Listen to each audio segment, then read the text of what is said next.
Hello art friends, and welcome back to paperliciousdesigns Studio. I'm Melisa, and today I'm sharing another idea for using your stencils in your art journal. I love how my last journal layout turned out using the watercolor pencils with the stencil. I'll link you to that video in the description box below. So I started asking myself, what other older supplies or techniques could I use with my stencils? And heat embossing is what came to mind. By embossing the areas I stencil, I'm sealing them. Later, I can add another layer of inks or paints, and the stenciled areas I embossed will resist those mediums. Then I can come back and wipe it off with a dry paper towel. Pretty cool, right? All the supplies will be listed in the description box below, so let's get started and I'll share with you my big oops on this project. You're going to see me do the same technique over and over again around my layout with different stencils. I didn't want the focal point to be a paper image or an embellishment.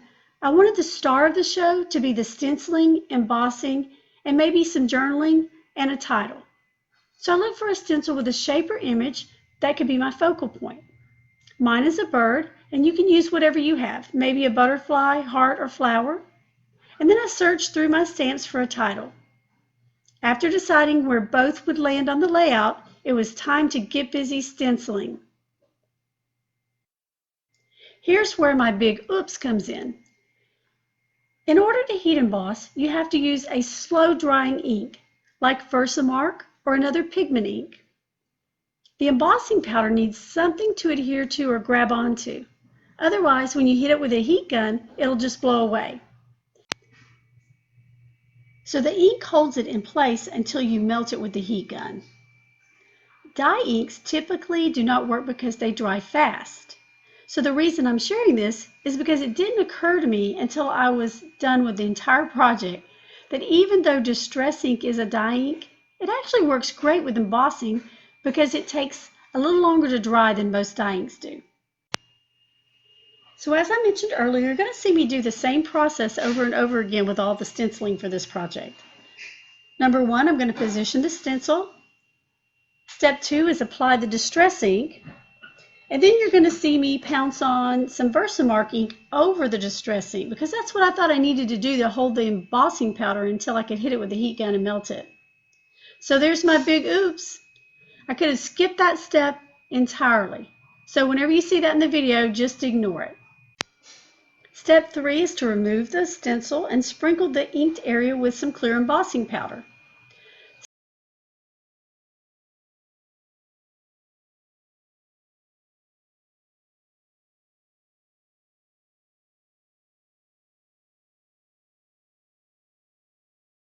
Step 4, tap off the excess onto a clean sheet of printer paper. I usually put a little crease in mine so I can use it like a funnel. Step 5, dump the excess embossing powder back into the jar.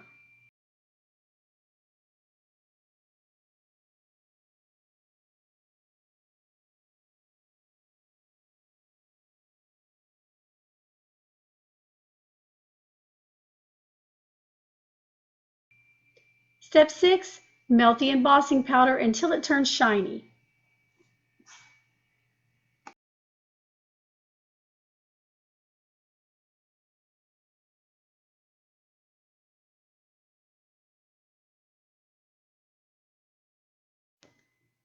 Step 7, repeat this process with each area that is stenciled.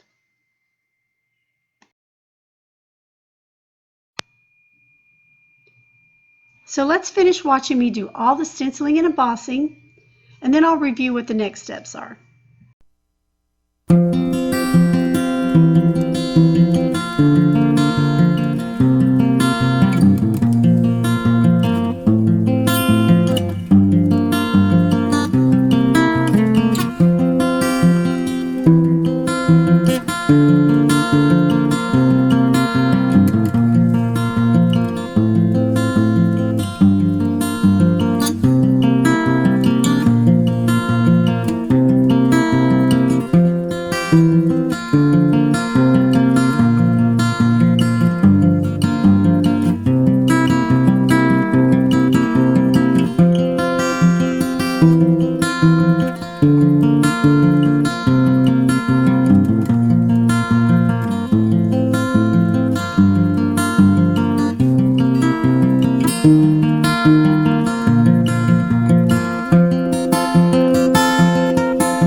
Just a reminder, I edited out the sections of the video where I used the heat tool.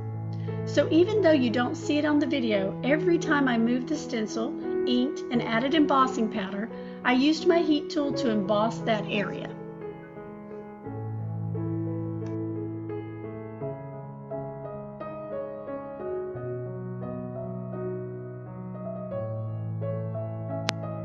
After I finished all the stenciling and embossing, I started applying some distress ink to the background. Then you'll see me use a dry paper towel to rub off any excess ink from the embossed areas.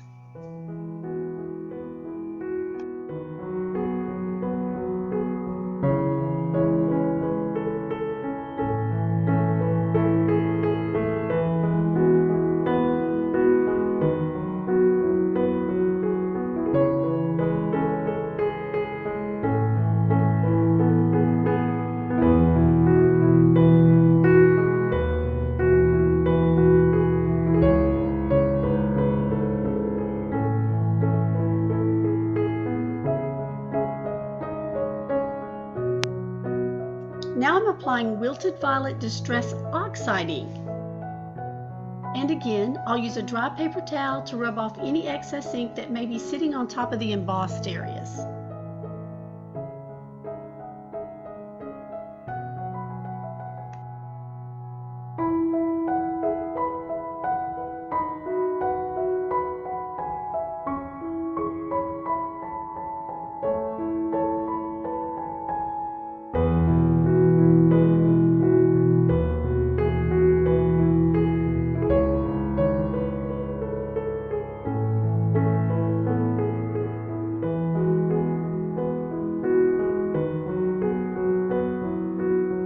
I'm bringing back in some more of the regular distress ink to the background.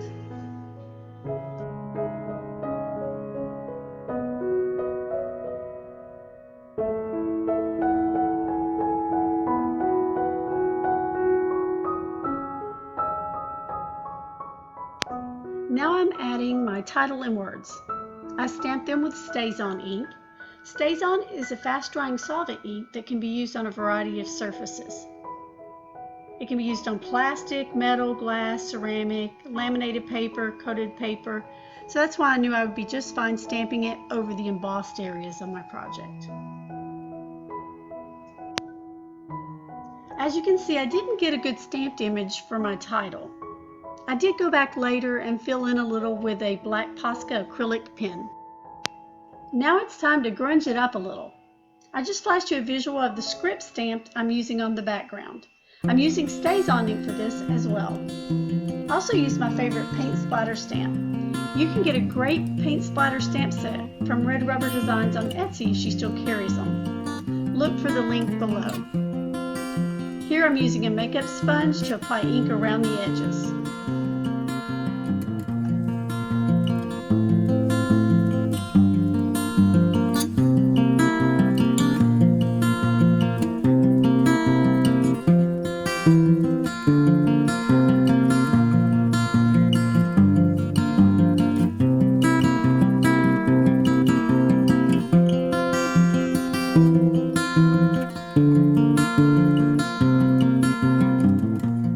Honestly, after grunging it up, I thought I was done with this project.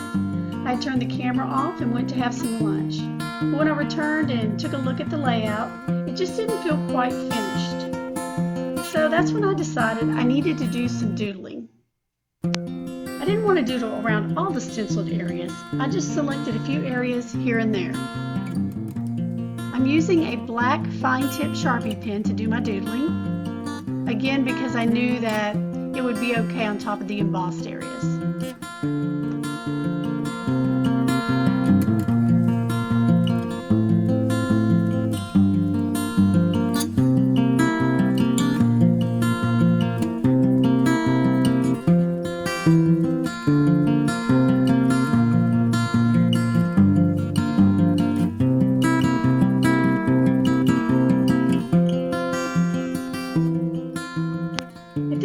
Inspires you to give this technique a try, share your project on Instagram using the hashtag inspired by paperliciousdesigns.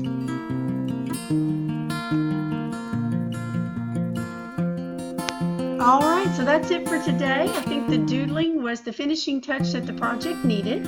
I hope you were inspired to get busy arting in your journal today. If you're new to my channel and would like to see more videos like this, then make sure you hit the subscribe button and the bell below. If you enjoyed the video, please remember to hit the like button below. That's a wrap. See you next time.